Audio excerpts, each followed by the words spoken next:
crypto warriors, changing our world day by day.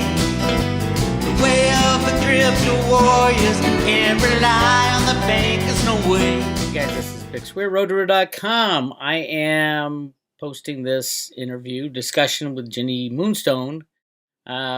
We cover a lot of topics. I'm going to put it in two parts.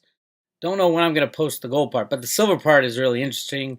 As we were diving into the spirituality of silver, I've cut and pasted a couple really interesting parts that I think you guys will enjoy. The first part is talking about Jenny's awakening to the spiritual side of silver. She's not a financial guru. She never studied it. She doesn't know anything about it. She barely knew about Road to Ruta before we were introduced by JC.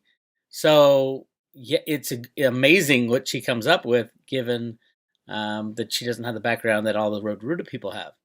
And she's been doing readings for Road to Ruta, so she's been tapping into a lot of the things that we think about silver, especially. And really interesting stuff is coming. I'm getting a ton of information from my research and from my understanding just how important silver is to the transition we're going through, or we're really coming up to a head for. So the first part is about Jenny's Silver Awakening and the Road to Ruta subscribers. So enjoy this. But yeah. So, okay. Here's what I was thinking. 2 parts today. Yes. First part, I would love to explore silver further. Your experiences with silver and the Road to Ruta people, and kind of because I'm sure many of them asked about silver, and where are you right now with the whole silver and spirituality thing? Can we talk? Can we fucking talk? Like, can we talk about this? Because I'm dying to tell you. So, just the sheer amount of volume. Okay, so like you're a computer. You look at information from your angle, from your lens, and you see it a certain way. I look at the same information from a different lens, so I'm literally just seeing it differently, right? But we're all coming to the same conclusion. That's what I've been able to see here.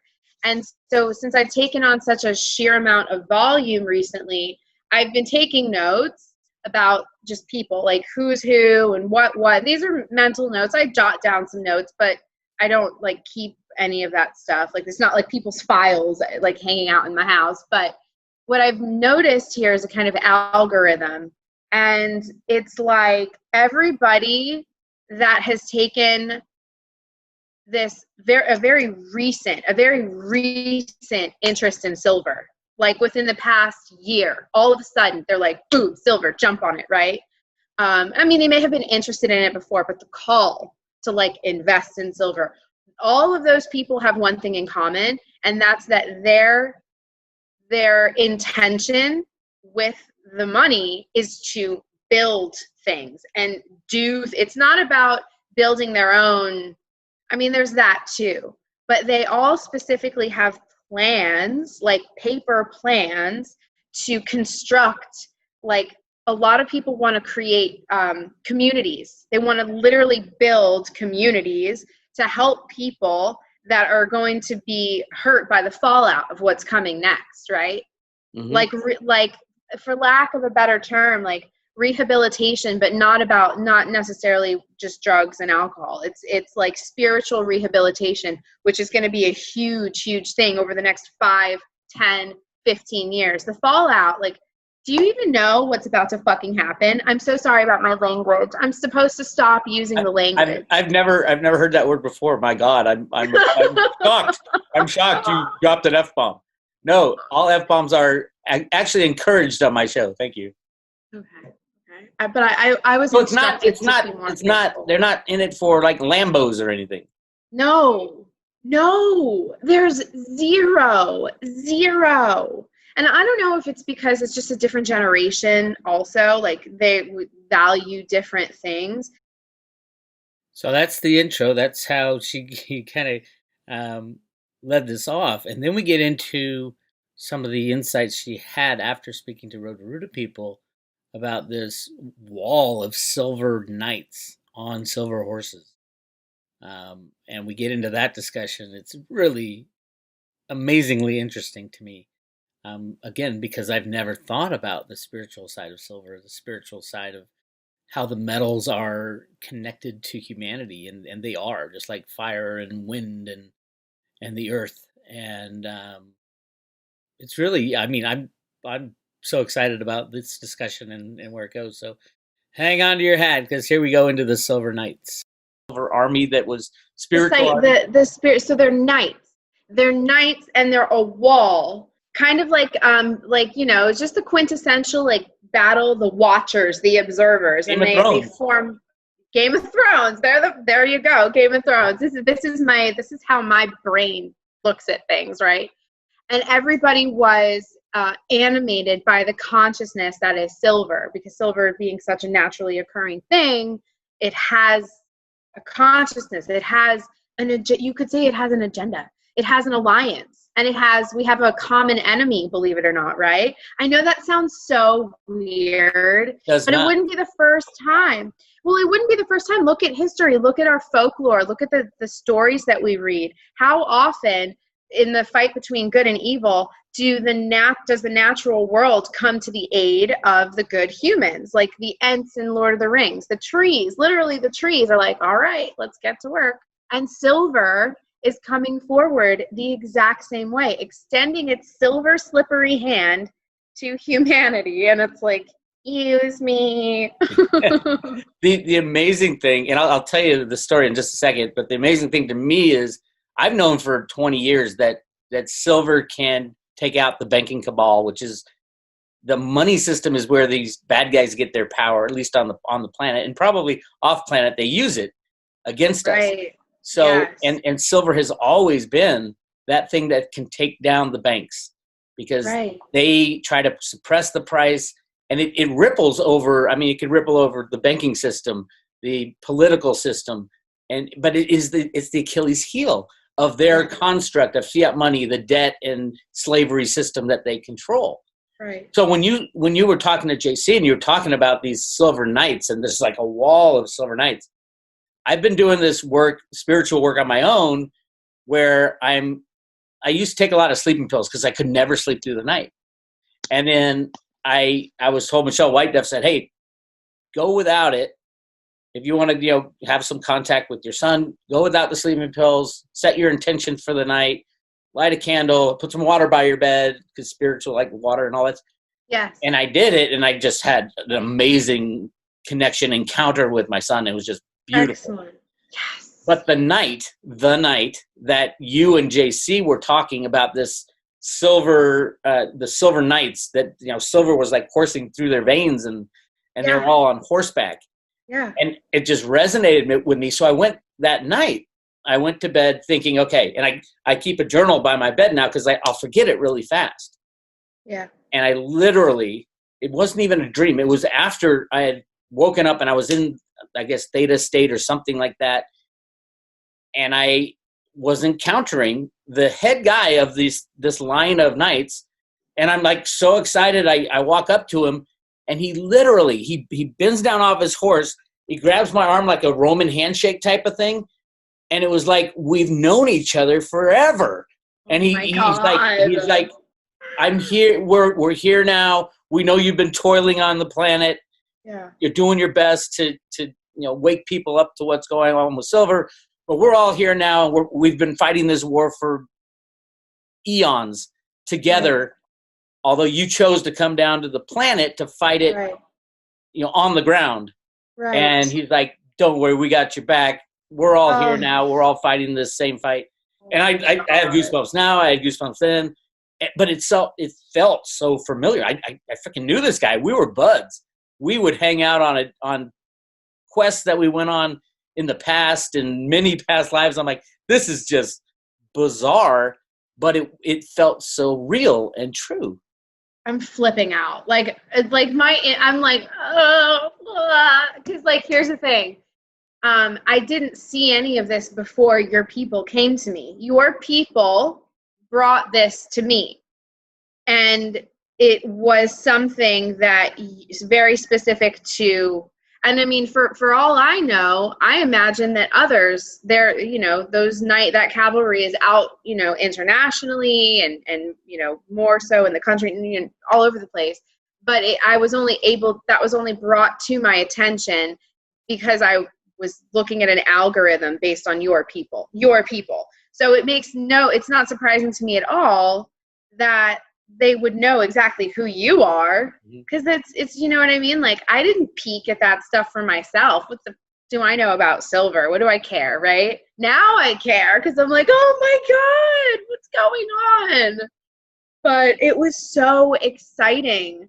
Because also, if you think about what a knight is, you know, on the chessboard, they're always moving. They're always there. It's about strategy and adaptability, and it's fluid, as opposed to a queen or a king, right? They're over here. They're the initiative. They're the mission. But the knights are all about this sweeping motion. It's a sweeping energy. So, and that's another thing too, is that it's specific to what a knight does. The knights are the comings and goings. They're fluctuations constantly. And so as we're kind of going from top to bottom, clearing the system out, the systems of control, the banking system, whatever, the knights are like clearing rooms. They're clearing rooms. It's like when you sweep a perimeter, right? And so it's nasty in the sense that it's going to be a mess, you know? Like I mean, plenty of people have died. Millions of people are dying. This is bloody. People have no idea. But here's the thing, the makeup of it all. So it's like blood pays for silver, gold, blood, loosh. It's all currency. It's all currency. This is a language. It's energy, right? So it's like, oh God, it's just the magic is so real. Like, it's just so real. I feel like we're so close. We're like, it's all just like, I feel like we could do this and be like, hi, see you later. That's what it feels like. Let me read you a couple other things, because this is what I wrote down. You can see that. Okay, so we got a lot. Let's move on down. This is literally, I mean, this is kind of what I showed you my pen that lights up in the middle of the night. I love it. That's so cool. I know. And then, believe it or not, after I wrote down this stuff, Melt the Witch, which is the Wicked Witch in Wizard of Oz actually had silver slippers. They weren't ruby. They changed it to ruby because they didn't want to expose that value of silver. Yeah, that whole movie's about gold and silver standard. The Yellow Brick Road is the gold standard. It's a different, oh yeah, and the guy who wrote it was all about going back to a silver standard, and so that just came to my head. The military part of these silver knights, it was so clear to me that they were there to do what you're saying, just sweep them out of the way. It's going to be bloody, it's going to be ugly, but it is the cure to fix this problem that we think. So many people I know who are new to the Road to Root are like, you can't beat the bankers. What the hell are you talking about? They're going to control us for the rest of our lives. Trump can't do anything. No, there's no good guys, Bix. What are you talking about? And I'm like, no. We are beating them, and you will come on board sooner or later. We'd like to get you on sooner, but I'm not going to convince you of anything you don't understand fully. I would say jump out there and learn. Learn about gold and silver. Learn about Q. Learn about all these things that are going on right under your nose.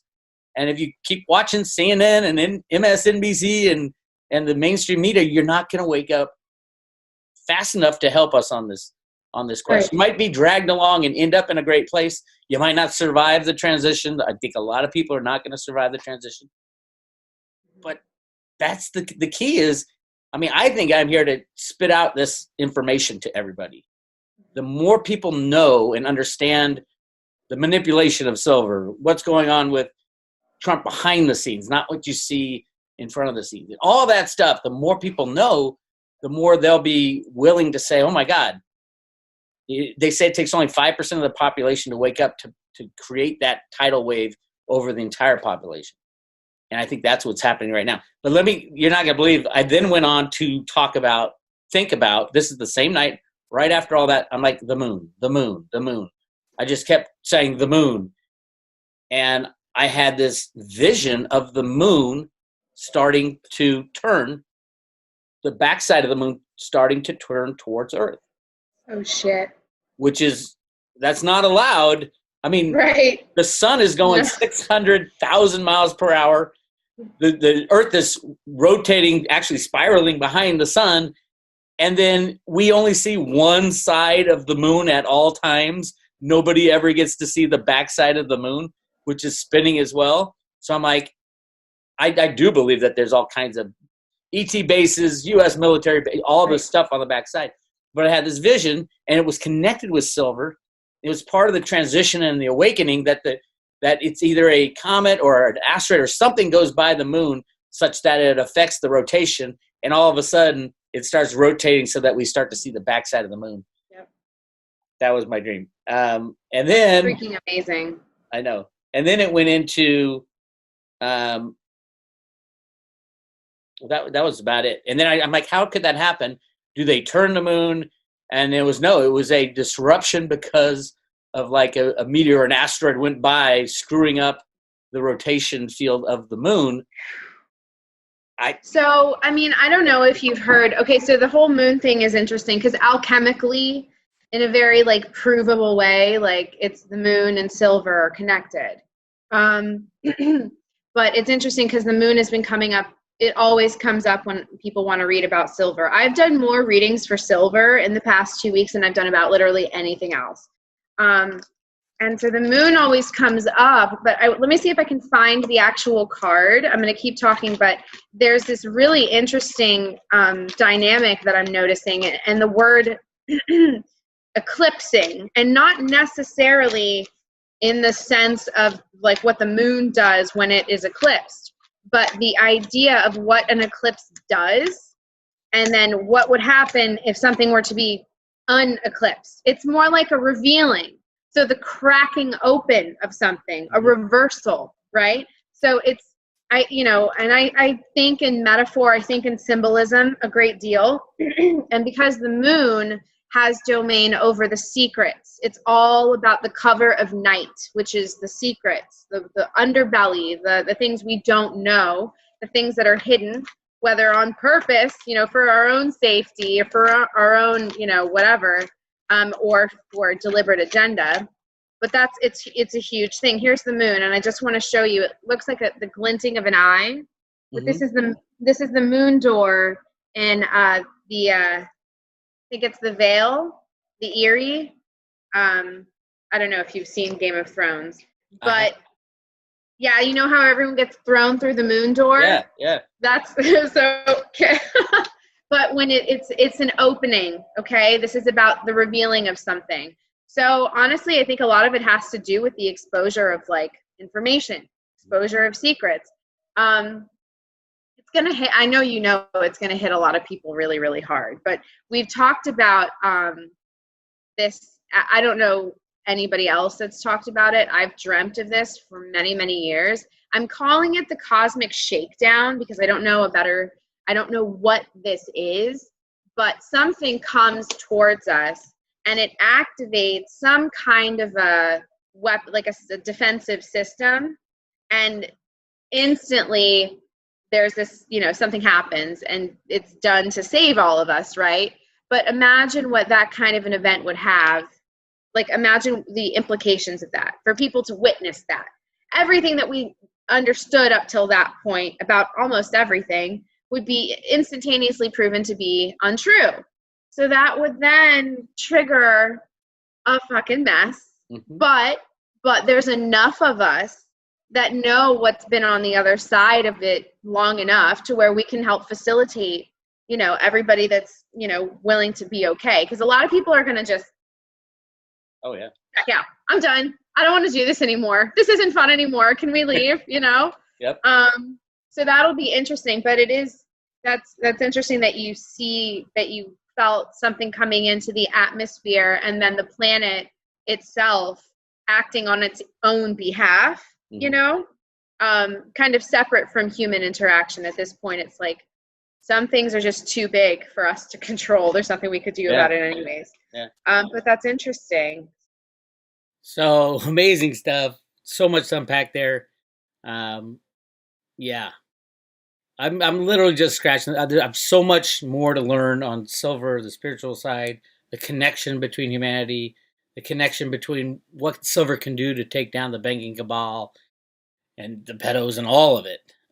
Silver is extremely powerful, both in the physical world and the physical.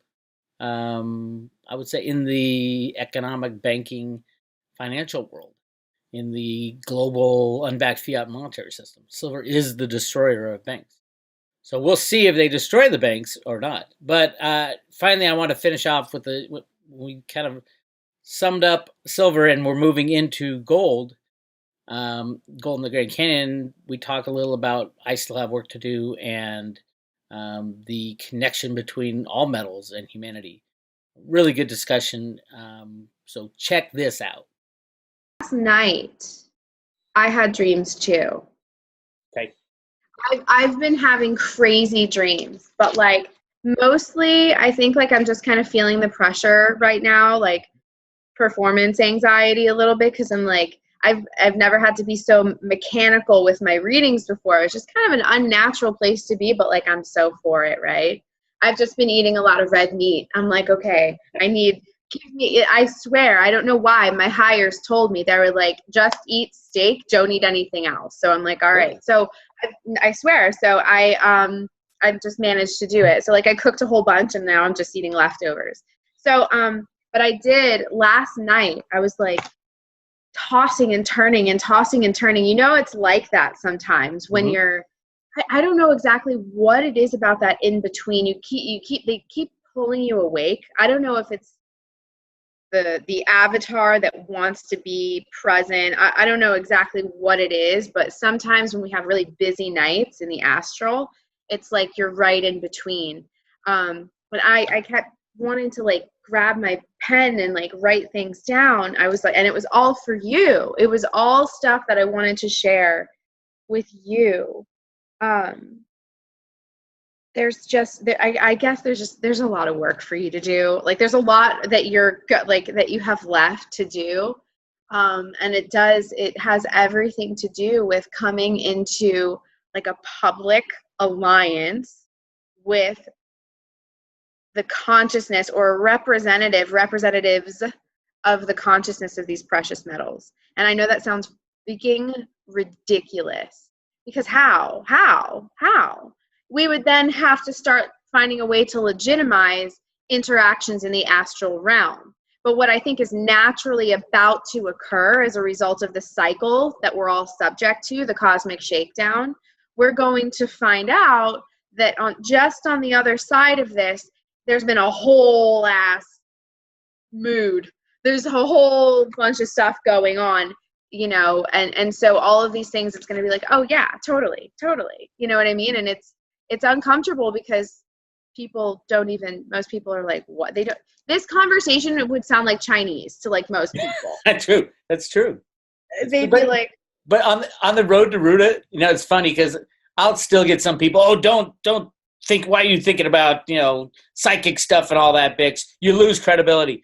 Hey, let me tell you something, everybody. I'll tell you right now, if I stop doing something because somebody told me I lose credibility since I've been doing this for 20 years, I wouldn't have done anything in my life. Right. It's when people say, hey, you're going to lose your credibility, is when I think, there's something there that I need to understand fully, because this person just dismisses it out of hand. Whereas so many people said, oh, there's no conspiracy behind silver. They're not rigging the price, Bix. You're an idiot. You don't know what you're talking about. And now everybody's saying, okay, you were right on that, but you're not right about what's going on in the Grand Canyon. You don't know what you're talking about. If I had just stopped when people said you can't do it, or you're an idiot for trying, or, you know, don't think about psychic stuff, it's not worth, I would have done nothing in my life. And I can tell you right now that it springs from my intuition to drive towards researching something. I knew something was going on in the Grand Canyon. And then I put my energy and focus on it for 2 or 3 years, and I figured out what it was, and which I want to talk about next. But it is something. I do think there's a lot more to do right now in the spiritual realm for me, because the spiritual realm of silver had never even occurred to me to do any exploring. And now that I know how to do it kind of in the middle of the night with my pen and preparing myself, because I've just been a lousy sleeper my whole life. I always thought it was, I just can't sleep. It's more like, and so I would take sleeping pills for a long time. I'd take Benadryl or whatever I was taking, fall asleep, and then have a restless night. And now that I've stopped, I'm having literally connections to spiritual events, clarity on things I'm dealing with every day. Like I'll wake up every night between 2 and 4, and I'll write down just what I think. And sometimes I wake up, I don't even know what I wrote down. I read it, I'm like, holy shit, that makes perfect sense. So yeah, if anybody says don't go this path, that's the first thing I start running down the road. Go, okay, I'm going this way. Right, exactly, because that's the indicator that there's a wall to be broken through. Mm-hmm. I'm telling you, I think people sleep on things like tarot and divination and astrology. And what's funny is the average person will dismiss it, but the global elite know damn well what this is. That's what their clock runs by. That's the Economist magazine. Right, exactly. That's their playbook. So it's like hardy har har. Like the joke is on you. You know what I mean? Because there's a lot here, and they've hoarded it. They get to use it to their own advantage, and I think that's what that's the end now. Is that okay? We can't. It's not a secret anymore. Veil has to be lifted. Now, what are people going to do with it? That's where the choice comes in. That's the great awakening. That's the straight and narrow path that we're all about to get squeezed through. And depending on whether or not you're prepared for it, we'll see what happens. So that's why there are going to be a lot of people that need this like stopover type of energy where they need facilitators, they need healers, they need people to help them understand what the fuck just happened. That's where we're at. It's going to be like, it's all right. We have to, it's like the great unlearning, the great detangling. All right. That was Jenny Moonstone. Again, we're just scratching the surface. The spiritual side of silver. We're digging into gold. Not ready to present that yet, but it will come on the private road very soon. Very soon. So hope you enjoyed this. You guys take care and be safe out there.